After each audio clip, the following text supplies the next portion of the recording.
dapat berkumpul dengan keadaan sehat walafiat. Sholawat dan salam senantiasa kita curah limpahkan kepada baginda alam, yakni Habibana wa Nabiyana wa Rasulana wa Maulana Muhammad yang telah membawa kita dari zaman jahiliyah hingga zaman Islam.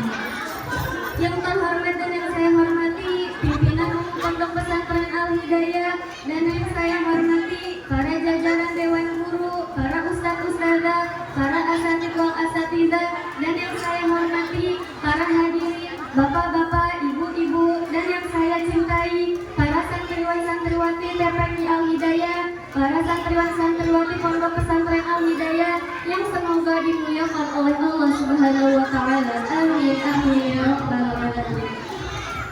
Hadirin rahimakumullah. Berdirinya kami di sini bukan untuk menyanyi, berdirinya kami di sini bukan untuk mengadu kekompakan, tapi berdirinya kami di sini ingin menyampaikan pidato singkat yang bertema Isra wal Mi'raj.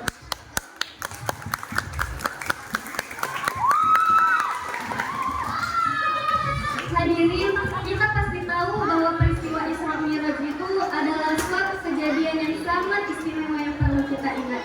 Hasil dari peristiwa Isra Mi'raj itu yaitu perintah untuk melaksanakan sholat 5 waktu.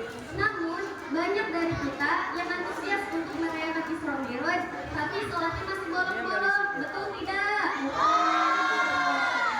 Nah, berarti kita tidak mengenai Isra Mi'raj dengan benar. Seharusnya kita semakin giat dalam menjalankan ibadah. Khususnya kita sebagai santri harus semakin giat dalam belajar, semakin terdepan dalam menjalankan agama ini. Karena kita adalah pemuda generasi penerus bangsa.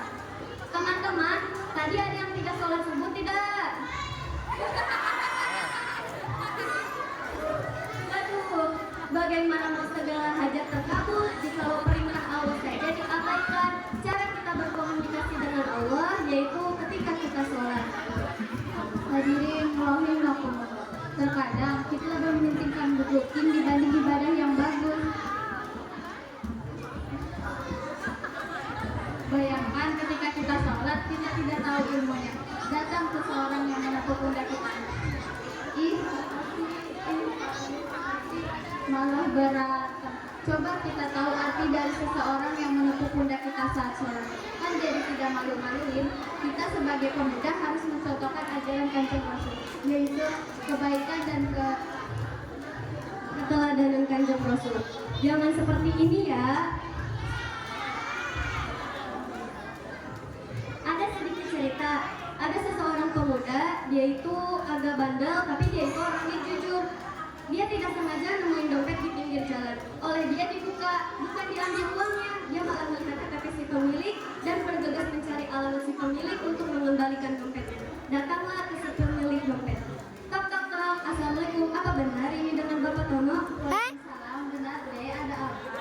Ini Pak, Bapak dompetnya saya temuin di pinggir jalan. Makasih deh. Oh iya deh, saya cari hilang. Ternyata hilang. Oh iya Pak, dicek dulu isinya, takut uangnya ada yang hilang. Masih sama deh, 100.000. Cuman kemarin mas 1 lembar, sekarang mas 10 lembar pecahan 10.000. Oh iya Pak, tadi di perjalanan sengaja saya tukerin uangnya. Soalnya pernah ngalamin kayak gini juga. Kata si bapaknya nggak ada receh deh. Hehehe. Enggak sih. Waduh, kita menolong orang itu harus dengan ikhlas, tidak boleh meminta imbalan. Kalau dikasih mah nggak apa-apa, tapi jangan maksa juga. Nah, kapanpun dan dimanapun kita harus terus menolong orang lain. Namun, balik lagi ke pembahasan yang awal. Di Isra Mi'raj ini, kita harus semakin giat dalam menjalankan sholat.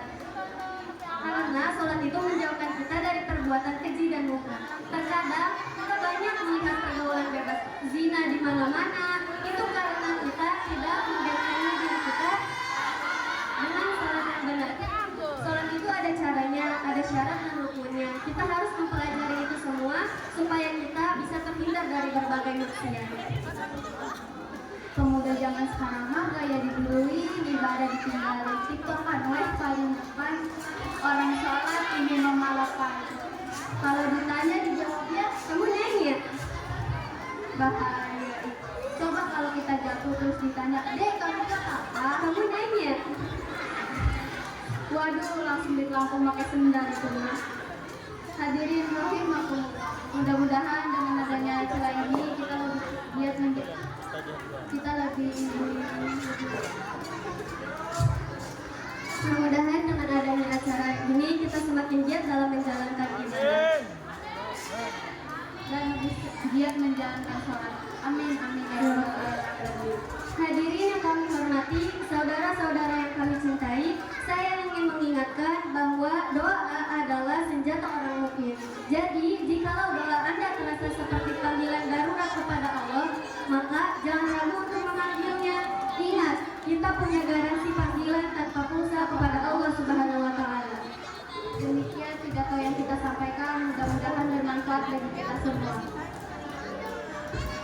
Terima kasih yang sudah menyimak. Semoga para hadirin bisa membawa pulang beberapa pikiran yang berharga. Mohon maaf bila ada salah kata. Pengen pisang beli di pasar. Cakep. Langsung dimakan di dalam kamar. Karena kita masih belajar. Kalau ada salah mohon dimaafkan. Wabillahi taufiq wal hidayah.